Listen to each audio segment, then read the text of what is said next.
14th day of April 2020. Good afternoon and welcome to KBC Channel 1 News Hour from wherever you're watching. I hope you are keeping safe. It's time for a quick break, report on the current things that are happening in the country and more specifically in relations to the coronavirus. Remember, today Parliament will be having special sittings in the afternoon, having 53 members who will be trying to ratify some of the measures the government has announced to mitigate the coronavirus pandemic. My name is Ben Troy Njue, and Byron Abuli will be our sign language interpreter for this afternoon. And in regard to that, we are now crossing over to the Kenyatta National Hospital, where you do remember the government had announced that there will be mass testing across the country. The PS Health is currently speaking. Let's listen in. They are using locally made clothes made by the mamas and the young ladies and the young people in Kitui County, being used at a national referral hospital like this. So we are also beginning to see ourselves moving more to our own local production, because Corona has taught us that you cannot rely on importation of everything that you need in hospitals. We've also seen innovations of people trying to make ventilators. You've heard the minister talking about that. And all that has come because of the pressure of not being able to find these things out there in the global market. So really, the suit does not look like this. It is a completely different item. Thank you. Thank you very much. Thank you.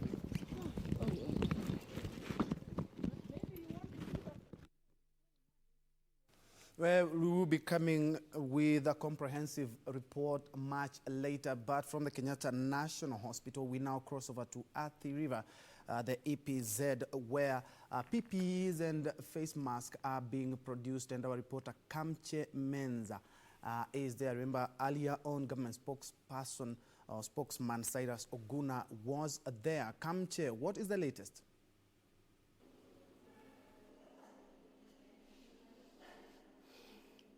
All right, Troy, we are coming to you live from EPZ Athi River, and we're inside one of the companies here. It's called Shona EPZ Limited. Remember, this is one of the companies in the factories or textile industries that have been designated by the government, or rather mandated by the government, to produce some of the personal protective equipment for the medical workers, or rather medical practitioners and health workers in the wake of the COVID-19 pandemic. Remember, this is just one of the textile industries. We understand there is another one in Kitui and there's another one in Nakuru. This one here is in Nairobi. And actually, what you can see right now, these are some of the materials inside here. If my cameraman could just pan to show the materials. Earlier on, when we were in here, the place was busy. Workers working around the clock to try and meet the target. Earlier on, what we saw is that they were the place was full of workers here, but for now, they have taken a lunch break, and they'll be back actually until around 4.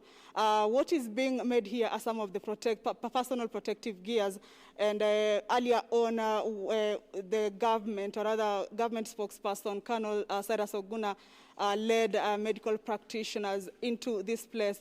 The main event today, or rather the main purpose for the visit here today, was to try and assess the quality of the material, or rather the quality of the personal protective gears being produced here, to ensure that they fit the demands that will meet the demands for the work that is meant for, especially in fighting the coronavirus in the hospitals.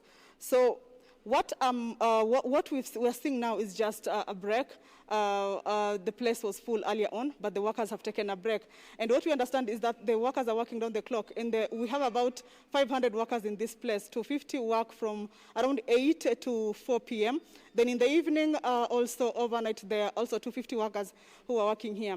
But I'm joined by the director of the Shona EPZ Limited, who will just give us a paint more picture on what exactly happens here and how much they can produce. Remember, this is in bid to ensure that in case the country comes to a point that we need mass production, remember, demand for the PPEs is rising, and we understand there's a global shortage or a foreseen global shortage. So the government, what is trying to do is to try and, be in a place in case we find ourselves in need of mass production. Then these factories, the one here in Nairobi, or rather at River, the one in Nakuru and Kitui, can be able to chip in and produce the quality personal protective gears needed by the medical doctors in the hospitals. So I'm joined by Isaac Maluki, who's the director at Shona EPZ Limited, to try and shed some more light on what exactly they're targeting to achieve.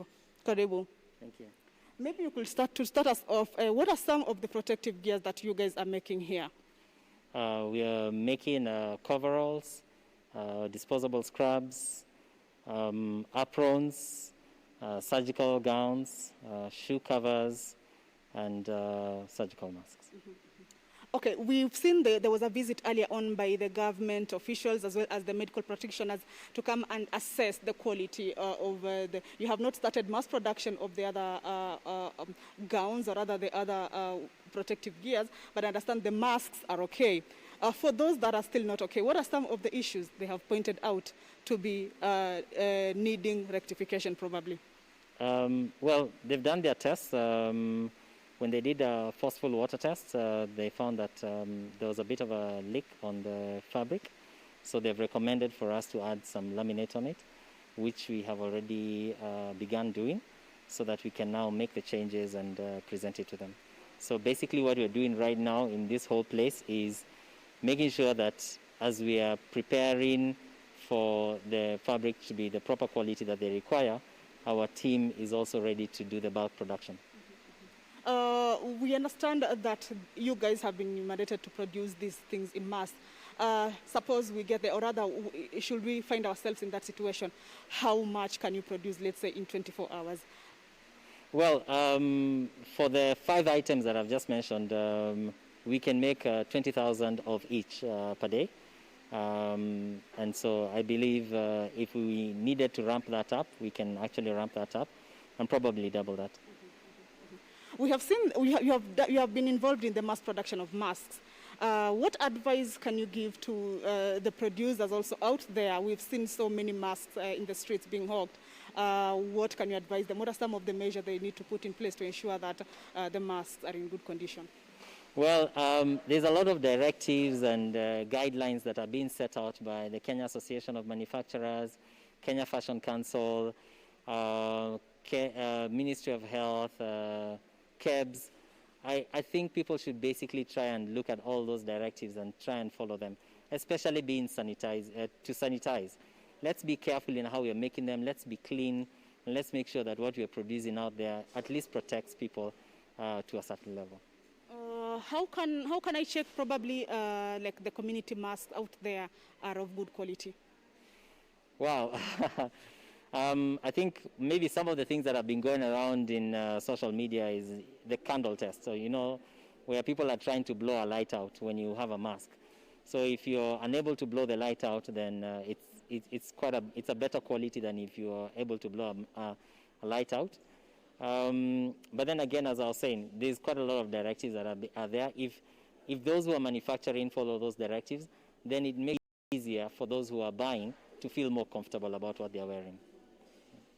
All right, Troy, those are some of the issues that are actually happening around here. Remember, again, the masks that are being hawked on the streets have been actually questionable in terms of the fact that buyers sometimes go to the streets to try and buy, but then they try the mask to see whether they fit, and if they don't fit, they return. So basically, what the government is saying is that these masks can be used, yes, by the community out there, but now the issue comes in when us as residents go out there, test the masks on our face, then return. That one actually poses a big danger to the next buyer who will come probably and take that. So basically, Kenyans can still buy those, but they need to be careful on the quality of the material, again, to try and see if it's well packaged. The ones that are being handled without maybe being packaged, again, have been put to question in terms of the quality or maybe the cleanliness. So basically, that is it from here.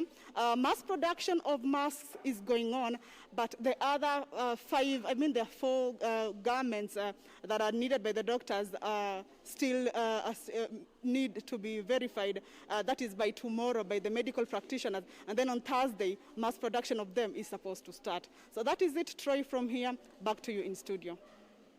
Thank you, Kamche Menza, for that comprehensive report from at the river, where EPZ companies, some of the EPZ companies are solely manufacturing PPEs and face masks as we speak. And the national government, through the Ministry of Health, earlier in the morning had camped there to actually watch how the masks are being made, and of course the standards of the masks. You do remember there has been concerns about masks that are currently being sold on the streets. And moving on, we now head to Parliament, where the Parliament is supposed to be resuming in the afternoon debate. Around 53 MPs, just to keep the social distance. You do remember the President did announce a raft of measures which will be able to cushion Kenyans from the adverse effects of the COVID-19. And so the MPs will be ratifying some of the measures the government had announced. Kabasa, if you can hear me, we had earlier spoken, you have talked about how some of the security agencies there are conducting themselves at Parliament. Kabasa.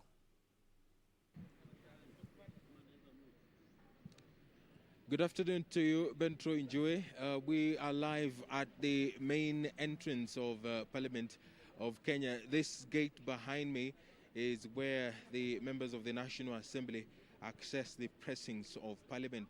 The National Assembly is coming back from a month-long recess. Their counterparts at the Senate have been meeting every Tuesday, every week. The National Assembly, as well as the Senate, are resuming their sitting against a backdrop of a number of developments, and one of those is the announcement by the President that the government has taken a couple of measures tax-wise to ensure that Kenyans are cushioned against the impact of the coronavirus pandemic. This afternoon, the members of Parliament, if they approve, they will hold 2 sittings, once beginning at 2:30, probably will go for a couple of minutes or hours, we don't know, depends on the business that is lined up before the National Assembly this afternoon. And then after that, they will hold another sitting today, and among the businesses that will be discussed in that particular sitting is the motion with regards to the steps being taken to ensure that the country is in a position to stem the spread of the coronavirus. Members of Parliament will be looking to approve, debate and approve or consider the proposals which were announced by President Uhuru Kenyatta. This includes tax exemption, as well as the slashing of taxes to some extent or exempting some Kenyans from paying taxes. These are Kenyans who are earning 20,000 shillings and below. Of course, manufacturers are also part of this. The government is looking to ensure that everyone pulls in one accord. The members of Parliament will also be looking at altering their calendar. Of course, they should be in session right now, but according to the order of business this afternoon, they will be looking to approve sittings each week on Wednesday at 10 a.m. Of course, these sittings should go for probably 4 hours or so. This is also a unique sitting, though it's a usual sitting for the National Assembly and the Senate, but we will only see 53 members of Parliament who will be allowed to take part in debate in the chamber as well as the members' lounge. This is in line with the directive on social distancing. A raft of measures have been put in place by the Speaker of the National Assembly. Even the parking spaces here, they are limited just to ensure that not so many people interact within the precincts of Parliament. And each person who is accessing Parliament this afternoon will be required to put on their face mask. Of course, behind me, those are some of the security detail at Parliament. What happens is that, besides what you're seeing right now, but what happens is that anyone accessing the precincts of Parliament is required to have his or her temperature checked before being allowed to step into the precincts of Parliament. The staff of Parliament have also been limited to essential departments only to ensure that the numbers here do not exceed the requirements which have been given out by the government of Kenya. In keeping with that, we will be following these matters for you. The live proceedings of the National Assembly and the Senate will be made available for you, for our viewers, that is this afternoon from 2:30. My name is Edward Kabasa. Back to you in studio.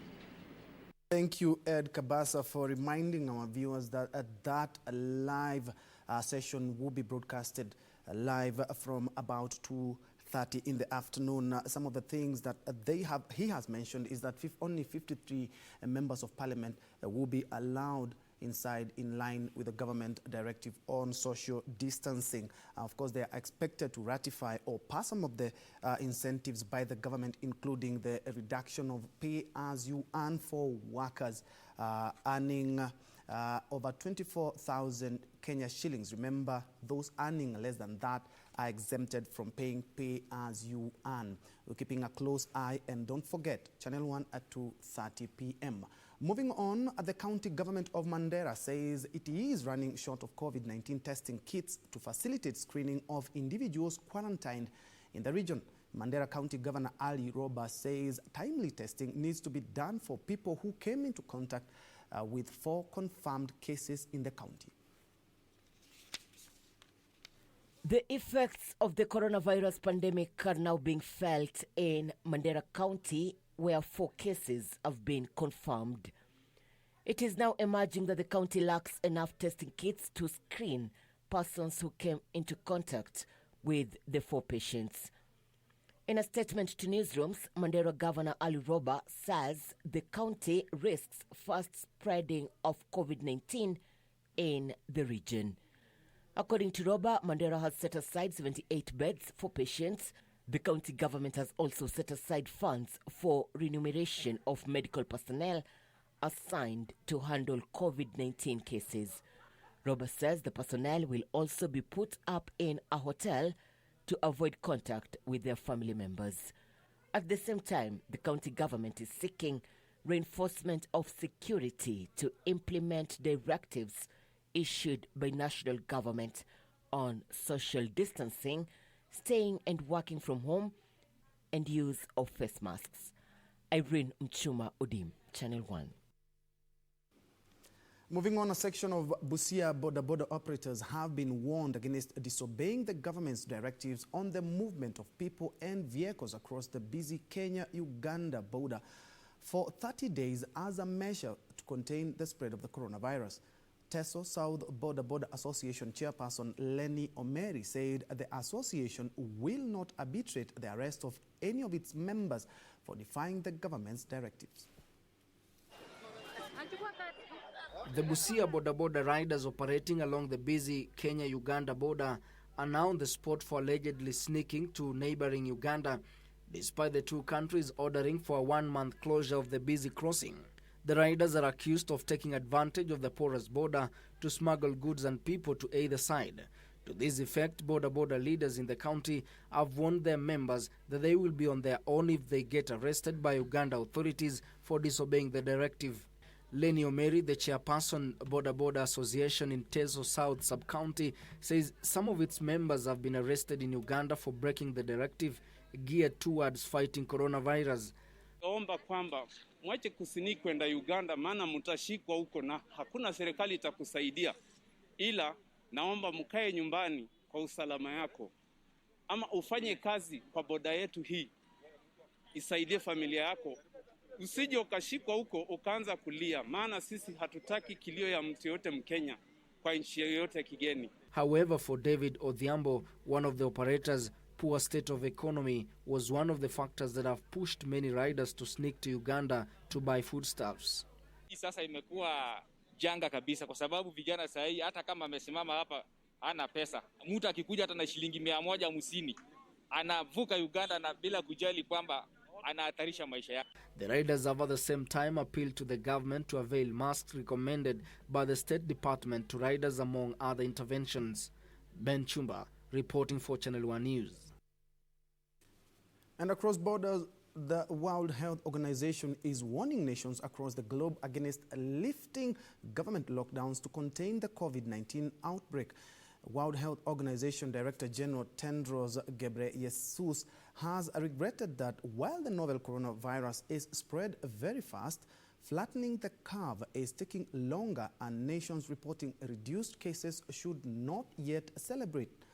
The global tally topped 1.9 million on Tuesday morning, with more than 119,000 deaths recorded.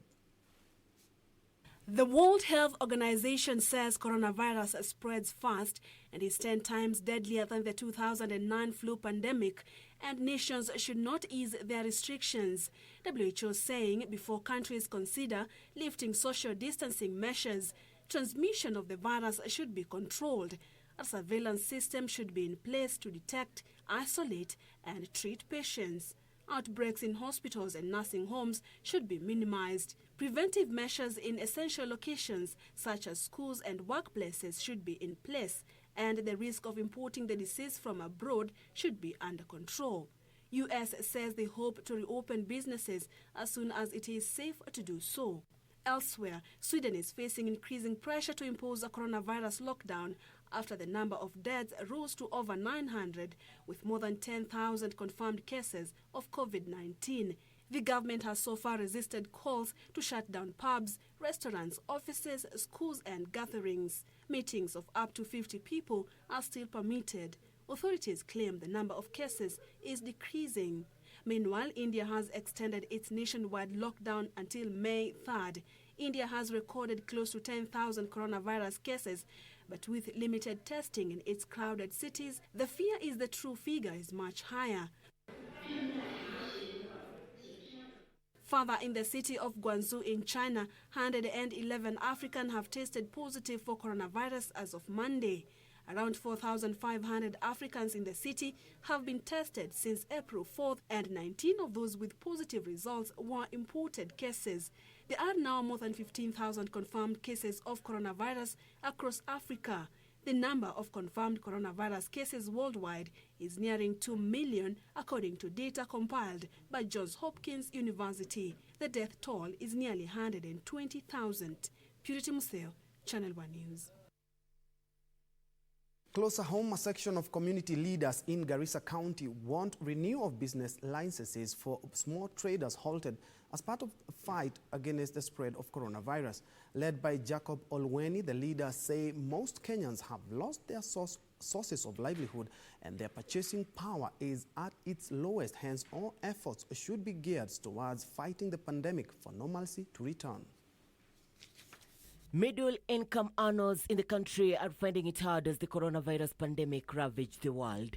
Community leaders in Garissa County are of the opinion that the county government should stop renewal of business licenses for small-scale traders until the situation stabilizes. Wakati huu ni wakati wa kuangalia watu wetu ili waweze kupata chakula yao ya kila siku. The leaders who double up as business persons in the region say most of their customers have lost their livelihoods and purchasing power are at its lowest, and everything should be done to fight the pandemic and have lives resume as normal. Wakati huu tunaambiwa kama wafanyabiashara tukate license kwa maduka ambazo hizo license anytime hatujui nini itatokea. Sisi tukitii hivi, sisi jamii ya Garissa tunahangaika sababu hakuna kazi, hakuna nini. Tungeomba serikali ituangalie vile tunaweza kusaidika ili tuweze kukaa tukitii mamlaka haya kwa njia nayo. They further called on Kenyans to adhere to guidelines issued by the national government in the war against coronavirus. Najua wengi wanapendanga kubebwa wawili ama watatu. Tungeomba wakati huu wajaribu kabisa tubebe abiria mmoja ili tujaribu kuzuia hii ugonjwa, sababu ni ugonjwa kali inaweza kutuangamiza. Irene Mchuma Udim, Channel 1. Moving on, a charitable organization in Narok County has come to the aid of widows facing the pinch of the coronavirus pandemic. Narok Peace Association has donated foodstuffs, cooking oil, soap, and clothes to widows and some marginalized groups in the county currently facing hard economic times following restriction of movements in the country. Joshua Kaputa, a member of the organization, says he is partnering with the business community to ensure that livelihoods of vulnerable groups are sustained despite the challenges the nation is currently facing. The Peace Association is calling on Kenyans of goodwill to support vulnerable members of the community who have no alternative way of making ends meet as the county faces the coronavirus pandemic. The organization that donated an assortment of goods which included foodstuffs to widows and vulnerable groups in Narok challenged the elected leaders to come out and assist their electorates whose livelihoods have been altered by the pandemic. Wakati huu wa shida, viongozi mutokeleze ama mutoke tuwaone. Wakati huu ambao watu wanalia njaa, hebu tuone viongozi, our MPs, our governors, our women reps, our senators and the rest of the leaders wakiwa wanajitoa kusaidia watu wetu. In Makueni, over 300 families that lost their jobs due to the pandemic from Kasieko Ward, Kilome constituency received food donations from area MCA Julius Tangai. Most of the locals in the area were rendered jobless after most of the hotels were closed as part of the government's directive to fight the pandemic. Kibarua hakuna, kupata pesa ni shida, hata chakula ni shida. Nilikuwa na shida ya chakula na pesa na nimeshukuru nimepata unga na mafuta. Twauliza nineo serikali iangalie vile itaweza kutusaidia ama iongee nao wenye nyumba itusaidie na kitu kidogo, hata kama ni chakula, hata kama ni tukatia rendi kidogo hivi ya nyumba. Yusuf Farah, Channel 1 News. Police in Nairobi have arrested 4 people suspected to have been involved in theft of electronic goods on transit. The goods were recovered hidden in a basement of a house in Muimara Estate of Imara Daima Estate. The electronics are said to have been stolen while on transit from the Jomo Kenyatta International Airport to the Central Business District. And according to police, the suspect diverted the vehicle carrying the goods towards various locations within Embakasi where they offloaded the cargo. The vehicle was found dumped at Masai Road in Kiangombe area on Thursday of last week. The officers from Special Crime Prevention Unit then began investigations which led them to the recovery of the goods at the Imara Daima house. 629 boxes containing the electronics were recovered while 121 boxes are yet to be traced. Police in the meantime are looking for the driver of the vehicle involved in the crime.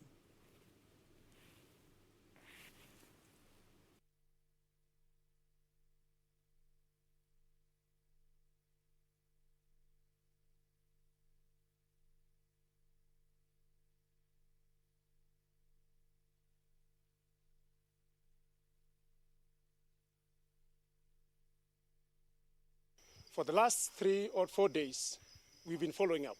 And all in due process, we've been able to recover. Today, again, what we've recovered, just because of the leads that we had in place. This has been a breakthrough to us. So we are missing around 121. And as I've said, we have suspects in our custody. We are going to do all our best to ensure that we recover everything to our records. We are on watch of this. You can only run away, but you cannot hide on us, on our missions, or rather, on our operations. And therefore, we're coming for you wherever you are. For any business that you'll be doing, we are coming there. Switch gears to some politics now, and a section of Kirinyaga County Assembly members claim their lives are in danger of their threat to impeach area Governor Anne Waiguru. The local wards reps claim one of their colleagues' homestead was last night attacked by unknown assailants who are baying for his blood. The MCA say they view the move as a ploy to cow them from going ahead with the move to impeach the governor. Several MCAs in Kirinyaga County now claim that their lives are in danger after a non-arsonist attacked Mutira MCA David Kinyua Wangui homestead last night and burnt down a store at around midnight. According to Njue, the unknown assailants wanted to kill him and his family, but their plans were thwarted by local residents who responded to his distress calls. Siku ya leo tulivamiwa na majambazi ambao walikuwa wamekuja na mafuta aina ya petro na wakachoma pande moja ya store, na kwa bahati mzuri kulikuwa na kijana hapo akapiga nduru. Kwa kushirikiana na wananchi na jirani tuliweza kuzima hiyo moto na ikazimika. The MCAs are claiming a number of them have received numerous threats meant to intimidate them against the planned impeachment motion against area governor Anne Mumbi Waiguru.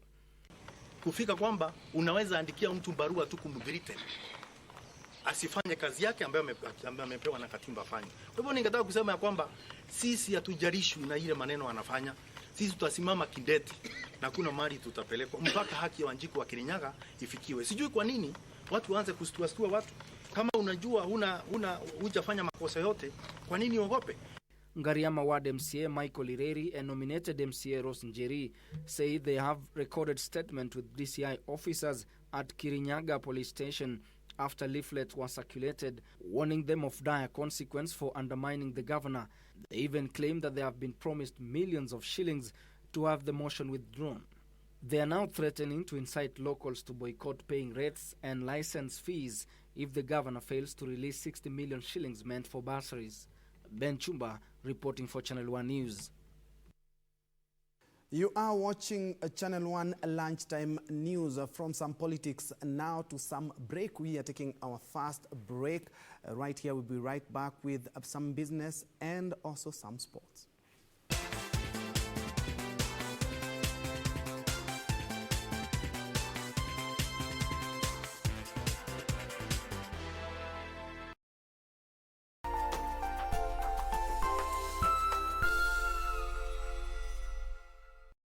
Next on Corner. Miller is applying for work. Why are you sabotaging her? Well, we want her in our camp.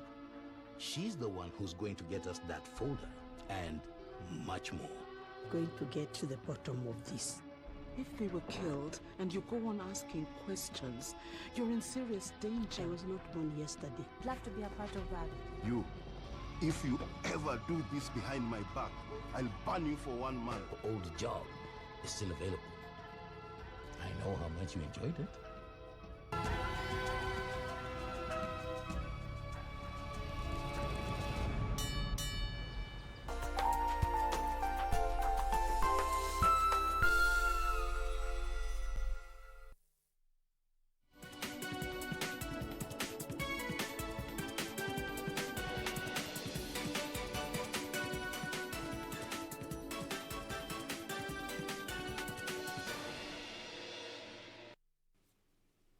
Some business now. Cooperative Bank has become the first listed lender to announce that it is paying dividends to shareholders before the annual general meeting, which offers shareholders an opportunity to endorse the proposed dividends. The listed lender says it plans to pay shareholders a total of 5.9 billion shillings in dividends on Thursday next week. Cooperative Bank proposed to pay 1 shilling per share in dividends after the lender posted 14.3 billion shillings in 2019 full-year net profit, representing a 12.6% increase on the previous year's earnings. The lender said it plans to pay shareholders the proposed dividends on Thursday next week. This makes Cooperative Bank the first lender to pay shareholders dividends. In a statement, Cooperative Bank says, with the current COVID-19 challenges, the critical need to release the much-needed funds to the grassroots in the over 15 million member cooperative movement are in line with the Capital Markets Authority guidelines. The bank is progressing to make the dividend payment for ratification at the next annual general meeting. The lender expects the dividend payout to offer a most timely relief and a boost to ongoing efforts to mitigate the severe economic hardships caused by the COVID-19 pandemic. Cooperative Bank is appeal to all Kenyans and other people of goodwill to join hands in the fight against COVID-19. The lender made a cash contribution of 100 million shillings to the COVID-19 Emergency Response Fund.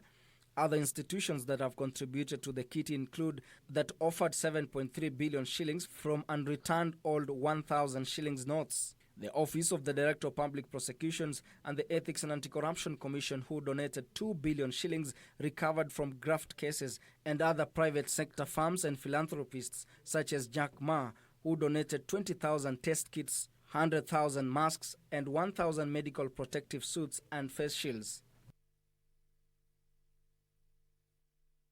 Moving on, the Kenya Revenue Authority has introduced online alternative dispute resolution, but I will be coming up with that story a little bit later. We now cross over to Kisumu, where Achola Simon has been keeping a close eye on businesses and especially the market. Achola, if you can hear me, how are the markets and trade in Kisumu City faring? Well, thank you very much, Troy. We are at a Koso market that is in Manyata Estate of Kisumu County. This is one of the markets where the county government has actually relocated traders who are actually plying their trade at Kibuye Market, one of the largest markets in this region. What has been happening is that they were told actually to move away from that market because of various reasons, of course, key among them being the spread of coronavirus, and most of them actually found it necessary to actually come here at Koso Market. This is one of the designated market that they're actually supposed to use, and if my colleague can actually just show behind me, behind those blue iron sheets, is actually where this market, the Koso Market, is actually is, and outside here is actually supposed to be an open space, but traders have been finding it necessary to actually operate from where we are. And clearly, as you can tell, Troy, the word social distancing here in at Koso Market is actually alien, and you can see that most of the traders are actually packed together, and there's no room to actually social distance. We did manage to talk to a number of them here, and the information we got was that this market is actually supposed to hold about 250, but as we speak right now, the number is way above 1,000. That, of course, tells you exactly the situation here at the market. Traders who actually came all the way from Kibuye Market here have been lamenting over a number of issues, and we'll just talk to a number of them before we actually tell you what the county government has been saying they're actually doing to ensure that indeed they decongest this place, and of course any other closed market. They've actually closed all open air markets, and they're insisting that the only markets mandated to operate are actually closed market as this one. So we will talk to one of the traders here who will tell us that actually the problems they've been going through ever since they were brought here. Karibu sana mama. Asante sana mimi kwa umelalamika sana. Kwanza tueleze wewe ni nani, alafu tueleze malalamishi yenu kama wachuuzi katika soko hili la Koso. Kwa majina langu naitwa Ligolo Monica. Tumetoka Kibuye tukakuja hapa, tumeambiwa tukuja hapa Kosao. Lakini hapa Kosao tumepata kama ni shida sana juu ugonjwa ikipiga mtu mmoja inaweza ua watu wengi juu tuko congested sana. Sasa kitu moja yenye tulikuwa tunaomba gavana yetu, baba yetu, aturudishe Kibuye, hata kama tunauza kuanzia saa 1 mpaka saa 6, na Saturday na Sunday hatutaweza kuja juu najua watu watakuwa wakitoka nje wanakuja Kibuye. Sasa hapa tunapata shida sana, hata kuna kitu yenye tunauza hapa. Ni madeni yenye tumechanga, tuko na madeni mingi. Sisi ni wajane, tuko na watoto. Hakuna pesa yenye tunapata hapa, hata kama watoto watarudi shule, hakuna ile pesa ambayo tutarudisha naye watoto shule. Monica, tukiangalia tunaona kwamba mmefinyana sana. Ilhali kule ndani watu si wengi sana. Kisa na maana nini? Huko ndani tukienda, huko soko ni kidogo. Hata tukienda watu wote hawawezi fikia huko. Watu hapa tuko watu wengi sana. Hatuwezi tosha huko ndani. Ndio sababu tumeona tuuze hapa nje, lakini hapa nje tumefinyana sana. Hata ugonjwa ikipiga mtu mmoja inaweza ua watu wengi. Yapo mambo kadhaa ambayo serikali amesema lazima tuyazingatie. Moja ikiwa lazima tuvae face mask, barakoa kama nyinyi. Lakini nikiangalia hivi naona wengi wenyu hamjavaa. Mmeivaa ndio, lakini mmeweka tu chini. Mbona hivyo? Tumevaa, tuko nayo. Tumevaa ndio, lakini unajua hii kitu saa zingine inafinya watu. Sasa ingine hata kama unataka kuongea na customer, saa ingine lazima utoe kidogo ndio uongee na customer vizuri ili asikie. Hali ya usafi katika soko hili, kwa sababu mambo ya usafi ni baadhi tu ya mambo tumeambiwa kwamba lazima tuyazingatie iwapo tunataka kupigana na hili janga la corona. Tueleze kwamba hali halisi mambo ya usafi iko namna gani katika soko hili? Hapa sio safi sana, kwangu sio safi sana. Kibuye ilikuwa safi juu tuko na macho wengi, watu wanaenda, lakini hapa tuko na choo kidogo kidogo. Na mahali pa kunawa na kuweza kujitakasa mkono iko ndio tunanawa. Asante sana Monica. That is one of the traders who are actually plying her trade here at the new market, that is Kosao market, and she's been actually complaining and actually bringing to the fore some of the issues that the traders are actually facing at this market.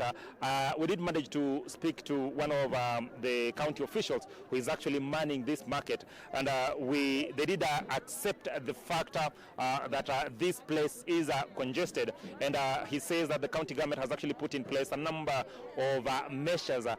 They say will move towards the congestion of this market. Key among them, he says that the county government has already secured the stadium, which is not far away from where we are, that is Moi Stadium, to ensure that indeed wholesale traders can actually move to that market, and traders from this market can actually now be purchasing their wares from that place before they come to this place. The other thing he has actually brought up has been the fact that one of the biggest problem in that market is that they don't have lights, and he says that the county government is actually doing everything within its means to ensure that indeed they fit lights or the erect lights in the market, so that traders who are actually plying on this market can actually come in there. We are told that most of these traders come here as early as 4 a.m. in the morning, and when they come, and of course the market is very dark, it is extremely difficult for them to operate in that market because of security reasons, and as such they find it necessary to operate outside here.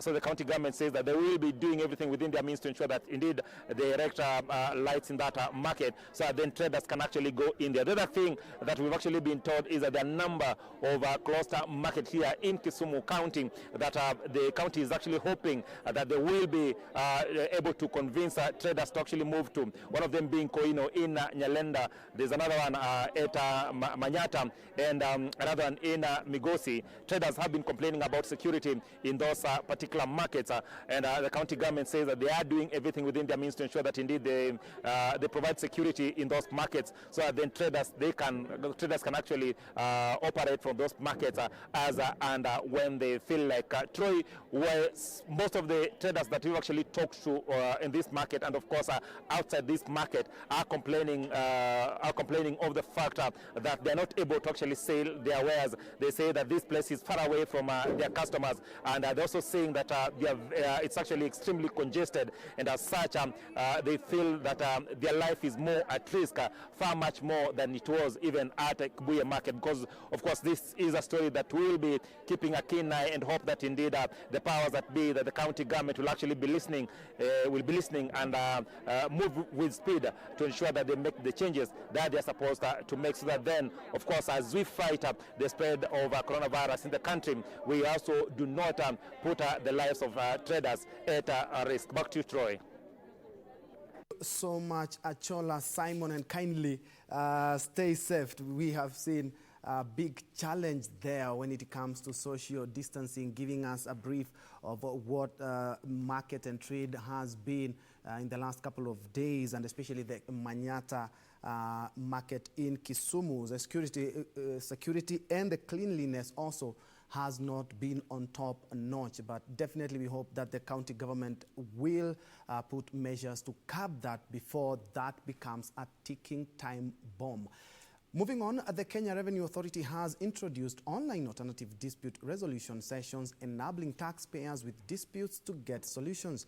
The facilities bring together the taxpayer, the assessing commissioner, and a facilitator who chairs the session, as would happen in a face-to-face alternative dispute resolution session. Here are some of these and other stories in our corporate brief. Solution sessions are cost-effective and convenient to taxpayers as they cover a larger geographical area with the option of multiple individuals at different locations dialing in. The Deputy Commissioner for Tax Dispute Resolution, Rispa Simiyu, says the online sessions are conducted through teleconferencing technology applications such as Zoom, Skype or Google Hangouts. Alternative dispute resolution was rolled out in June 2015 to complement litigation by providing amicable and timely settlement of tax disputes. During the 2018-2019 financial year, there were 502 alternative dispute resolution applications, 237 cases with a revenue yield of 8.1 billion shillings were resolved. Meanwhile, Facebook has partnered with the government to keep Kenyans safe and informed about COVID-19 through updates and educational pop-ups about the virus on its platform. Facebook East Africa Head of Public Policy, Njue, says the service will provide information on topics such as coronavirus prevention and symptoms, the latest number of cases in the country, advice on staying at home, travel advisory and myth-busting. We are trying to make sure that people have access to accurate information as quickly as possible by making sure that those institutions of government, for example, the ministries of health, have the first places people go to or see when they're looking for information about COVID-19. Njue further says Facebook is working to cut the amount of engagement with fake news as this can lead to imminent harm. We know there are people who come onto the platform with information that may be misleading in regards to what one can do to get cured and so on. So there's a lot of information, for example, that we may have come across of false cures or someone trying to promote ads that will sell products that are meant to maybe keep people away from catching COVID-19 and things like that we are addressing by removing. Finally, AAR Insurance has bounced back to profitability, posting 517 million shillings in 2019 full-year profit, up from a loss of 253 million shillings the previous financial year. The profit was driven by income from fees and commissions, which rose from 32 million shillings to 586 million shillings, owing to new reinsurance arrangements placed. AAR Insurance Kenya Managing Director Nixon Shigoli attributed the overall improved performance to a realignment of the business to focus on enhanced efficiency, product innovation and expanding into new market segments. Net claims fell by nearly half to 1.7 billion shillings as a result of improvement in technology and efficiency in claims processing, while gross written premiums increased by 4.5% to 5.9 billion shillings. And now, good news in the flower industry. Things are looking rosy for the horticulture industry, with some key markets easing restriction on travel, helping lift shipment of flowers. The Kenya Flower Council says demand for horticulture produce now stands at 3,500 tons per week, but the available cargo capacity is 1,300 tons due to grounding of flights across the world.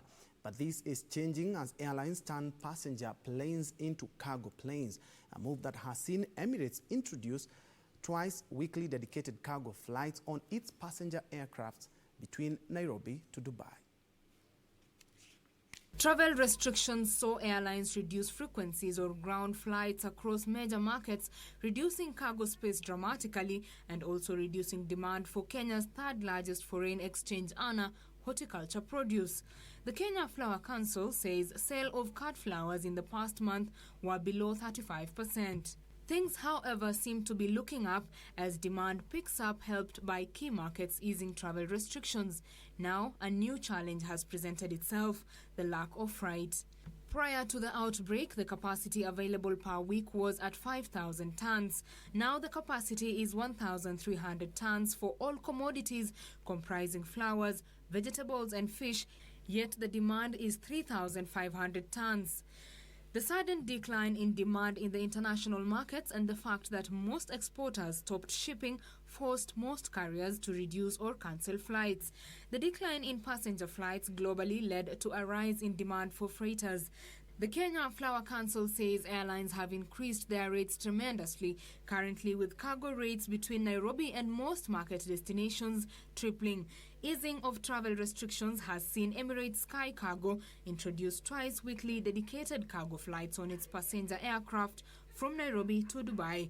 The airline has established the short-term schedule, which utilizes the belly hold capacity on its wide Boeing 777-300ER passenger aircraft to supplement the cargo capacity offered by its freighter aircrafts from Nairobi and Eldoret. Between mid-January and mid-March 2020, Emirates Sky Cargo transported more than 1,600 tons of perishables from Nairobi to Dubai. Betty Kiptum, Channel 1 Business. The field Chinese telecoms company Huawei has told the UK not to go back on its decision to give the company a limited role in building the country's new 5G data network after the coronavirus pandemic. In an open letter, the firm's Vice President Victor Zhang said that keeping Britain connected is the biggest contribution Huawei can make to UK's national effort against coronavirus. Here are the details of this and other stories from across the borders. Chinese telecoms company Huawei has said that disrupting its involvement in the rollout of 5G would do Britain a disservice. In January, the UK government approved a limited role for Huawei in building the country's new data networks. But in March, a benchmark rebellion within the Conservative Party signaled efforts to overturn the move. In an open letter, Huawei's UK chief Victor Zhang says home data use has increased by at least 50% since the virus first hit the UK, placing significant pressure on telecoms systems. Zhang further says the current crisis has highlighted how many people, especially in rural communities, are stuck in a digital slow lane, warning that excluding Huawei from a future role in 5G would be a mistake. Meanwhile, delivery men are helping both customers and businesses in Rio de Janeiro and other major Brazilian cities by minimizing people's exposure to the virus and helping businesses stay open amid the COVID-19 outbreak. Being a delivery driver has also allowed many people unable to work from home and have been laid off to make money. In late March, all restaurants and bars were ordered to close on-site consumption, but they still can sell food and beverages through home delivery. A bakery in the city would have also shut down if it wasn't for the door-to-door service. Delivery men say 80% of their earnings are from delivery apps. Finally, the International Monetary Fund has approved immediate debt relief for 25 member countries to help them address the impact of the COVID-19 pandemic. According to the IMF Managing Director, Kristalina Georgieva, the grants will be given to the poorest and most vulnerable member states to cover their IMF debt obligations for 6 months. The grants are part of the IMF's Catastrophe Containment and Relief Trust, aiming to benefit low-income countries during catastrophic natural disasters and major fast-spreading public health emergencies. The IMF Managing Director said the Catastrophe Containment and Relief Trust can currently provide about $500 million in grant-based debt service relief, thanks to the new pledges from Britain, Japan, China, and the Netherlands and others.